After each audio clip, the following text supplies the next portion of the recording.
بسم اللہ الرحمن الرحیم۔ میں شروع کرتی ہوں اللہ کے نام سے جو بہت مہربان اور نہایت رحم کرنے والا ہے۔ السلام علیکم ناظرین۔ قرآن مجید میں صرف ان انبیاء علیہ السلام کا ذکر ہی نہیں کہ ان کے ساتھ کیا کیا واقعات پیش آئے، ان کی قوموں نے ان کے ساتھ ان کے مذہب کا جو مذاق اڑایا، ان کی روگردانی کی، اور نہ ہی ان قوموں کا انجام بیان کرنے پر اکتفا کیا ہے۔ انہوں نے اپنے اپنے انبیاء کی نافرمانی کی۔ ان کی پاداش میں ان پر طرح طرح کے عذاب مسلط کیے گئے اور وہ کس طرح تباہ ہوئی۔ یہ دونوں صورتیں یعنی انبیاء علیہ السلام کی نافرمانی اور پھر اس کے بدلے میں ان قوموں کا انجام کیا ہوا، یہ قرآن پاک میں واقعات کے ذریعے بیان کیا گیا ہے۔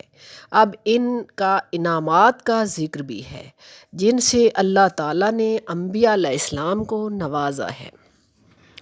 قرآن مجید میں اللہ تعالیٰ کے بہت سے انعامات کا ذکر بھی ہے۔ بہت سے انبیاء علیہ السلام کو ان نعمتوں سے نوازا، جن میں سے داؤد علیہ السلام اور حضرت سلیمان علیہ السلام، حضرت ایوب علیہ السلام، حضرت یونس علیہ السلام، حضرت زکریا علیہ السلام اور حضرت یحییٰ علیہ السلام ہے۔ جہاں تک داؤد اور سلیمان علیہ السلام کا ذکر ہے، انہیں اللہ تعالیٰ نے زمین پر سلطنت اور حکومت عطا کی، انہیں اس قدر علم عطا کیا جس سے بہت سے لوگ ناواقف تھے۔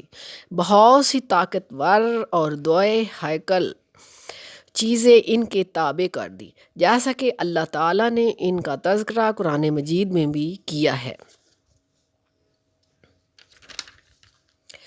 سلیمان علیہ السلام کے لیے اللہ تعالیٰ نے ہواؤں کو تابع کر دیا جو آپ کے حکم سے چلتی تھی۔ وہ آپ کو تھوڑے ہی وقت میں تیزی کے ساتھ ایک جگہ سے دوسری جگہ پہنچا دیتی تھیں۔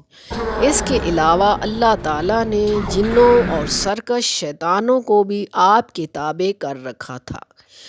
وہ آپ کے سماجی تعمیراتی منصوبوں کو مکمل کرتے تھے۔ حضرت سلیمان علیہ السلام کی ذہانت اور مشہوری یہاں سے شروع ہوتی ہے۔ حضرت سلیمان کی ذہانت کی مشہوری اس وقت ہوتی ہے جب آپ کے والد محترم داؤد علیہ السلام کے پاس ایک مقدمہ آیا۔ آپ نے اس کا فیصلہ سنا دیا، لیکن حضرت سلیمان علیہ السلام نے اپنے والد کے فیصلے کو درست نہ سمجھا اور اس میں اصلاح کر دی۔ وہ مقدمہ کچھ اس طرح تھا کہ ایک قوم کی کھیتی اور انگور کی بیل تھی۔ جب وہ نشوونما پانے لگی تو دوسری قوم کی بکریاں اس میں داخل ہو گئیں اور انہوں نے اس انگور کی بیل کو نقصان پہنچایا۔ کھیتی والے یہ مسئلہ لے کر حضرت داؤد علیہ السلام کے پاس آئے اور آپ نے یہ فیصلہ فرما دیا کہ جس کا نقصان ہوا ہے اسے معاوضے کے طور پر یہ بکریاں دے دی جائیں۔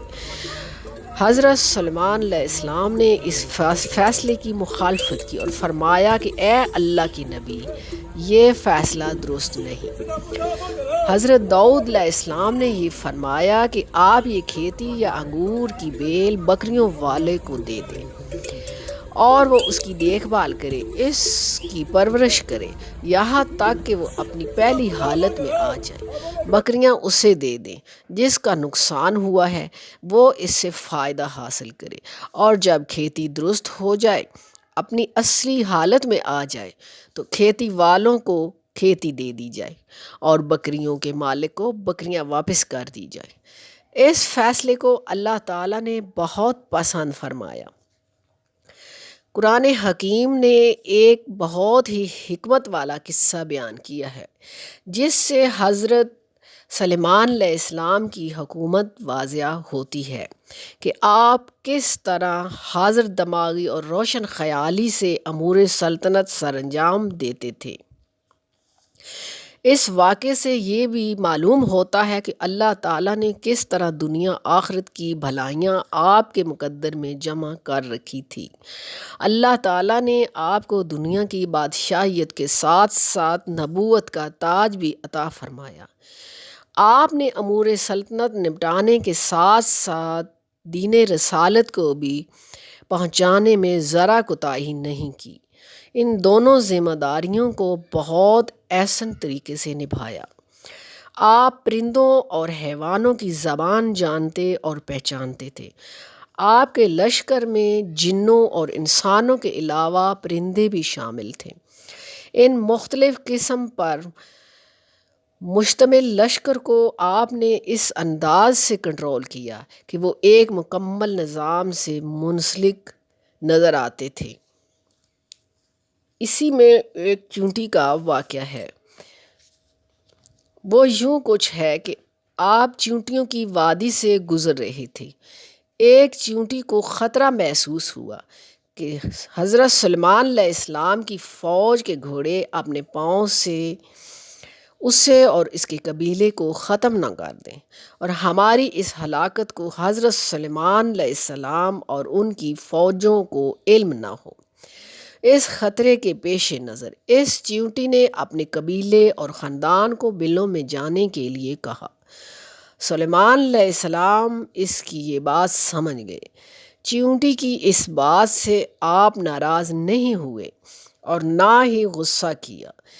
اس سے یہ کیوں کہا ہے کہ حضرت سلیمان علیہ السلام کو ہماری ہلاکت کی خبر بھی نہیں ہوگی، بلکہ اس کی اس بات سے آپ کو مزید اللہ تعالیٰ کی تعریف اور شکر ادا کیا اور یہاں تک کہ ذات باری تعالیٰ نے اسے کس قدر نعمتوں سے نوازا ہے۔